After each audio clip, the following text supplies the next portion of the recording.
Welcome back, my friends, to a very wet and possibly snowy bank holiday Easter weekend.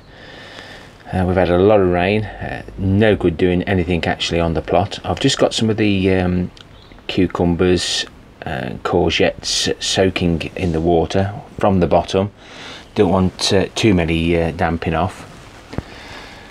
And I've taken out the rest of the parsnips and carrots and taken them up the allotment now. I need to pot on the sweet peas. These are the giant sunflowers, and I also need to pot on some of the celery. I'll take a few out there into pots and keep doing it on a regular basis. I've got some squash in there that I got from South Africa. I'll show you a picture of that, and the money makers at the front and the gigantimos at the back are still sprouting. And I might take 2 or 3 of each more, just to the smaller ones. Shan't bother with the ones that are too leggy. And this one, that's stamped off, that's gone now. If they're a bit bigger, you can actually cut the stem off and plant it back in again, but I've done plenty of everything. And I've managed to get 2 of the giant beetroot up and running. That one there, and I think there's one behind it. I've put those into soil. The tomato plants are looking like tomato plants, thank goodness. And the long and heavy chilies are still doing quite well in the grow room. So let's get some of these celery plants potted on. I've put them in a container. It's got no holes in because celery is a bog plant, and my intentions are to create a little bog garden for them. That's not worked very well.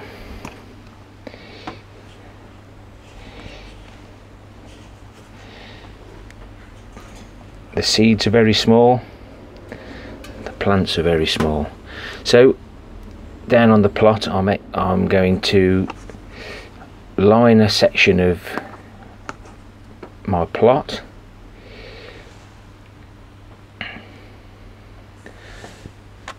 with plastic, fill it with some of the compost bin, a bit of my compost mix, and keep them well soaked over the summer months. We'll show you that later on. They probably grow really well at the moment, how it is. Anyway, let's get off up to the allotment to see what I've been up to. Forgot to show you the 60-day sprouting broccoli.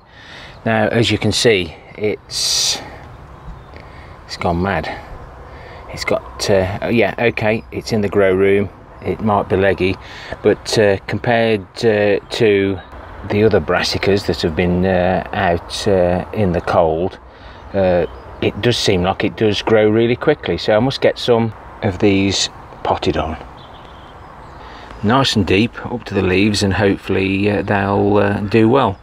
Everybody's been talking about their bought compost. I use Clover as and when I do need to buy it, and I've always said, yeah, it's brilliant, it's great. It's rubbish. It's even got straw in it with half a tree.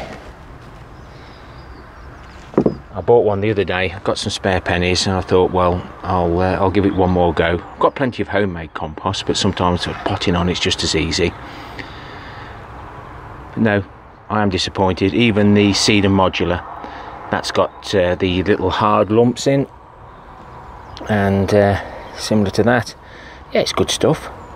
And then you try and squeeze one lump and you end up with a stone.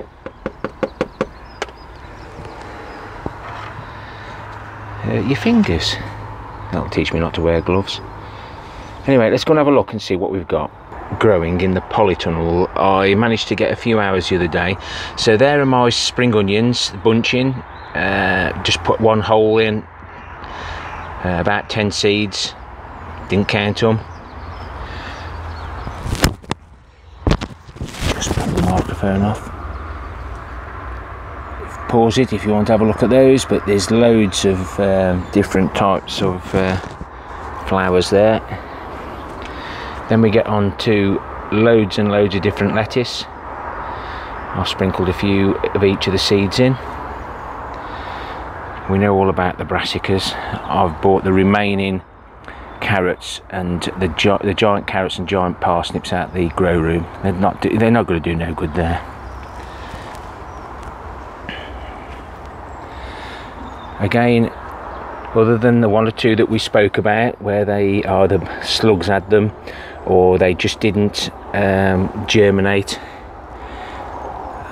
What we got here, yeah, some more flowers there. You want to pause it, guys, just to have a quick look.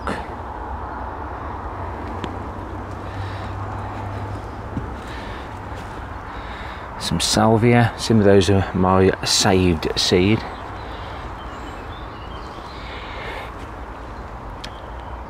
Sweet corn F1, we can just see some of them now coming up. Some are a little bit further forward than others. This is where I'm going to be putting the sweet peas and the sunflowers. I've got those ready so that at least the soil's reasonably warm. We've got no signs, he just checks again before, of any tomatoes growing in those two containers. That's where the money makers and the Gigantimo trial was. Nothing coming out the Garmin cucumber or the telepathy cucumber trial. I will have a dig down once it gets warmer to see if there's any of those shooting.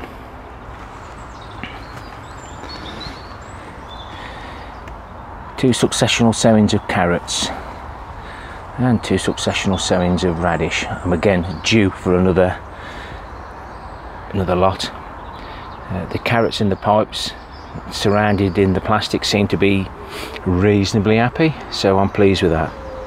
So I'll get a few more jobs done and I'll come back. These are a little bit too big to handle.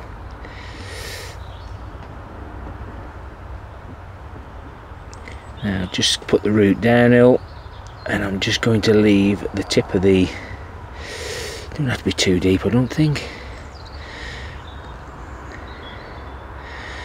Some of these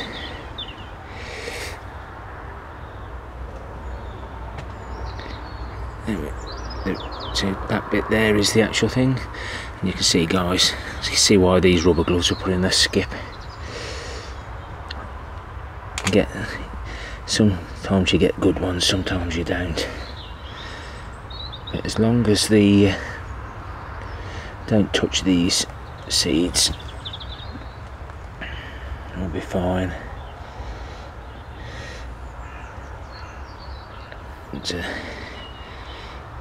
There's the sunflower. It hasn't popped its head out yet, so I might just leave those till they do. Let's just get those in now.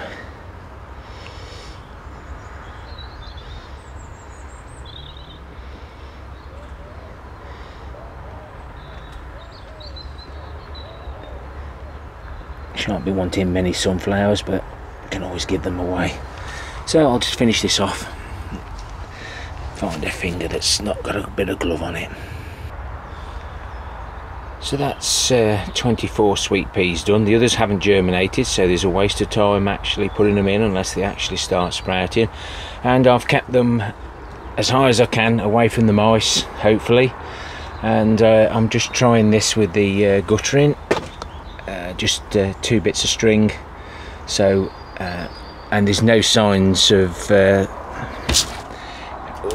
crash, guys. There's no signs of any mice digging in there. They are little rascals, but we have to do everything we can. So just a little bit of string across the top of the polytunnel there seems to be doing okay. I'll just show you where I'm thinking of putting the celery trench. Now these broad beans, there's even a few flowers on them now. Hardly any bumblebees about to do anything. But with this other cold spell coming in a couple of weeks as well, then they may not last. But I'm thinking about putting them along there. So this year, this is the beans and peas. So we'll have 3 rows of peas, a row of runner beans, a row of French beans, and that should give me enough room for some celery there. And like I said, I'll line it with some plastic, fill it full of my compost from the compost bin. It's had a bit of a shower on it, so it's some of the nutrients have been washed away. And I think by the time I've mixed what we've got left out of that compost bin, this is all spent compost that I've collected over the years and keep reusing from the potato buckets, etc. It'll be a good habitat for the celery, because they like lots and lots of water. And hopefully I'll be able to get a decent crop this year. Most of the long carrot seeds are going well now. We did germinate them to start with, but the taproot did get a little bit long. But that doesn't seem to be affecting the actual cold wet weather that we're having. We'll leave it there today, guys. I'm hoping to do the parsnips and carrots, but I'm going to hold off even longer. It's just not worth it. They'll catch up. And that's the rubbish out of the compost. May as well make your own compost, guys. So if you do and you want to come across to Keep Calm and Make Compost on Facebook, where there's lots of other people making their own composts, mainly because of the debris that's in there. And if you make good compost, you won't get any debris at all. Happy gardening to you all, happy composting. Till next time, my friends, ta-ra for now.